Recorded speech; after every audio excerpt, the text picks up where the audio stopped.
एक बार माता लक्ष्मी जी जगन्नाथपुरी में भ्रमण कर रही थी।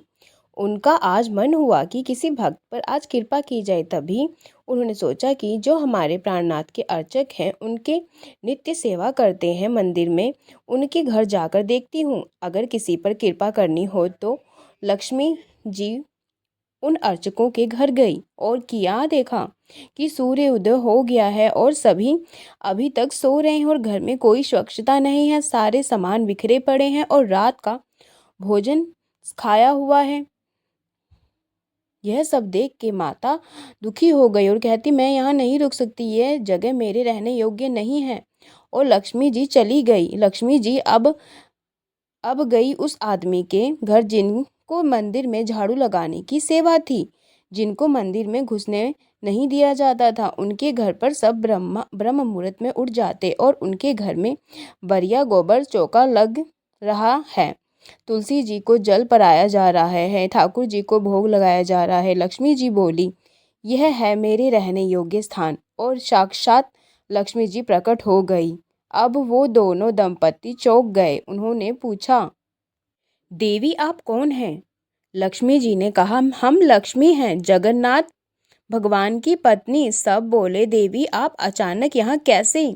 लक्ष्मी जी ने कहा, अरे पुत्र, तुम्हारे इस सेवा भाव, पवित्रता, तुलसी निष्ठा पर घर की शुद्धता देखकर बहुत प्रसन्न हूँ। सब बोले, जय हो माँ लक्ष्मी, आप प्रसन्न हुए, यह तो हमारा सौभाग्य है। लक्ष्मी जी ने कहा, अरे मैं तुम्हारे घर आई हूँ और मुझे प्रसाद नहीं परोसोगे? सब बोले, हाँ हाँ, आप बैठिए ना।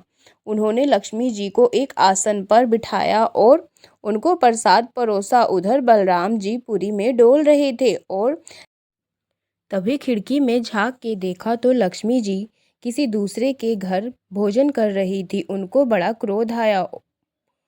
बोले, अरे इनका कुल कितना नीचा है, शुद्धता भी नहीं है घर में, और उनके घर लक्ष्मी जी भोजन कर रही हैं, आने दो इन्हें। बलराम जी वहां से क्रोध से भर कर चले गए। उधर लक्ष्मी जी ने भी कहा, अभी तो हम जा रहे हैं, फिर से आएंगे, ठीक है। और लक्ष्मी जी चली गई। जैसे ही बैकुंठ में कदम रखा तो क्या देखा, बलराम जी रूठ बैठे हैं और जगन्नाथ जी, सुभद्रा जी उन्हें मना रहे हैं। बलराम जी हल्की आवाज में बोल रहे हैं, अरे आचार विचार सब भूल गए हैं सब लोग, शुद्धता पवित्रता का कोई ध्यान ही नहीं है, परमात्मा होते हुए भी बुद्धि भ्रष्ट हो गई है सबकी, इत्यादि।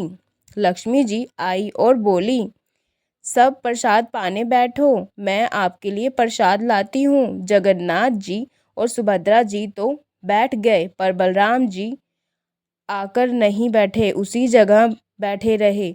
जगन्नाथ जी ने बुलाया उनको, भैया आइए प्रसाद पाएं। बलराम जी ने कहा, लक्ष्मी के हाथ का बना नहीं पाऊंगा, मैं आचार विचार सब भूल गई है।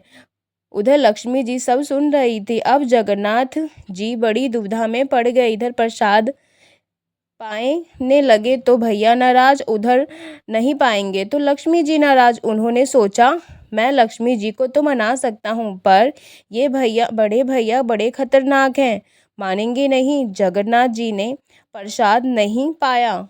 2-3 दिन ऐसे ही चलता रहा और लक्ष्मी जी ने कहीं कि इस जगन्नाथपुरी में हमारी सेवा प्रसाद बनाने से कोई प्रसन्न नहीं है और हमारे हाथ की किसी को नहीं पानी, तो हम जा रहे हैं। और लक्ष्मी जी उन्हें छोड़कर चली गई। लक्ष्मी जी जाते जाते सबसे पहले उनकी सारी श्री चली गई और जगन्नाथ जी बलभद्र जी को देखें। बलभद्र जी जगन्नाथ जी को बलभद्र जी बोलते हैं, लाला यह क्या हो गया, सब गायब कैसे हो गया? जगन्नाथ जी बोले, यह सब आपकी ही कृपा है भैया। बलभद्र जी बोले, मतलब? जगन्नाथ जी बोले, मतलब कुछ नहीं, लक्ष्मी जी चली गई हो तो सब कुछ उनके साथ ही चला जाएगा। बलराम जी बोले, ठीक है कोई बात नहीं, वह क्या सोचती हैं, उनके बिना हमारा नहीं चलेगा क्या? चल लाला कुछ भोजन बनाते हैं, 2 दिन से कुछ खाया नहीं है। जैसे ही रसोई में गए तो देखा सामग्री सब गायब है। जगन्नाथ जी बोले, चलो दाऊ स्वर्ग द्वार कि वहाँ पर सब भिक्षुक बैठे रहते हैं। वहाँ सब भिक्षुकों को कुछ न कुछ खाने को मिल जाता है और दोनों छोटे बालक का रूप लेकर वहाँ बैठ गए स्वर्ग द्वार के पास और जय जगन्नाथ, जय जगन्नाथ, कुछ दे दे बेटा, तेरा भला होगा। तभी एक स्त्री आई और उनको कुछ दिया नहीं, ऊपर से डांट दिया। ए बच्चों, पढ़ाई लिखाई सब छोड़ दिया है क्या? जाओ घर जाओ। उसके बाद एक संत आए और उन्होंने कुछ मूरी दिए और लो बच्चों मूरी खाओ, भूखे हो तुम लोग। बलराम जी बोले, लाला एक वक्त की व्यवस्था हो गई और तभी जोर से हवा बहने लगी और उनकी सारी मुरी उड़ गई। दोनों मुरियों के पीछे दौड़ने लगे और कुछ देर दौड़ने के बाद दोनों थक गए। भैया, लक्ष्मी जी से क्षमा मांग लो, सच्ची कहता हूँ, नहीं तो ऐसे ही डोलना पड़ेगा। बलराम जी बोले, ठीक है, क्षमा मांग लेंगे, पर ढूंढो तो बहू है कहाँ? जगन्नाथ जी बोले, सीधी सी बात है, जहाँ श्री सबसे ज्यादा होगी वहीं लक्ष्मी जी मिलेंगी। तभी डोलते डोलते देखा कि एक घर में इतनी सारी श्रीवर्धन की उसकी चमक बाहर तक आ रही है। जगन्नाथ जी दाऊ से बोले, उस घर में चलो, वही है हमारी लक्ष्मी जी। तभी देखा कि उस घर का बालक सबको वस्त्र दान कर रहा है। दोनों उस लाइन में खड़े हो गए। लक्ष्मी जी जैसे ही नजर उन पर पड़ी, उन बालकों को लक्ष्मी जी को दया आ गई।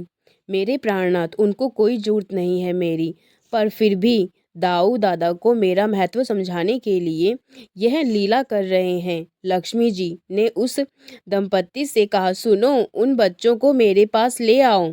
जगन्नाथ जी और बलराम जी सर झुकाकर खड़े हैं। बलराम जी बोले, देख बहू, मुझसे गलती हो गई है, मुझे तेरे साथ ऐसा बर्ताव नहीं करना चाहिए था, लेकिन तेरी भी तो गलती है, मैं अकेला दोषी नहीं हूँ। जगन्नाथ जी उधर से कोहनी मार रहे हैं।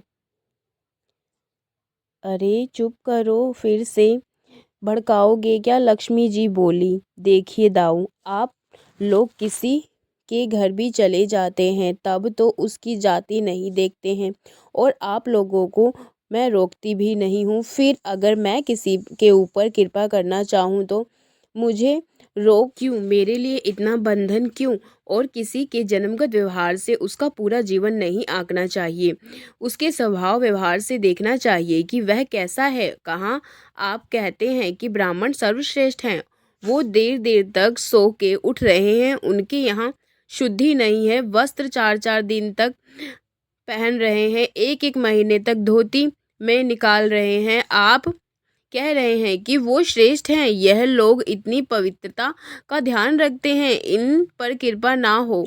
हमारे अनुसार तो अपने कर्म से ही शुद्ध हैं, वो शुद्ध है। बलराम जी और ठाकुर जी दोनों मान गए, जैसी आपकी इच्छा। बोले, नहीं, आज के बाद हम आपसे एक नियम चाहते हैं। क्या? बोले, श्री जगन्नाथपुरी में नियम कर दीजिए, जिस महाप्रसाद को ब्राह्मण पाएगा उसी महाप्रसाद को शूद्र भी पाएगा, दोनों समान फल मिलेगा। और यहाँ महाप्रसाद का ऐसा नियम रखा जाए कि अगर एक ही पत्तल में दोनों बैठकर पा लें तो दोनों को समान पुण्य प्राप्त होगा। महाप्रसाद पाते ही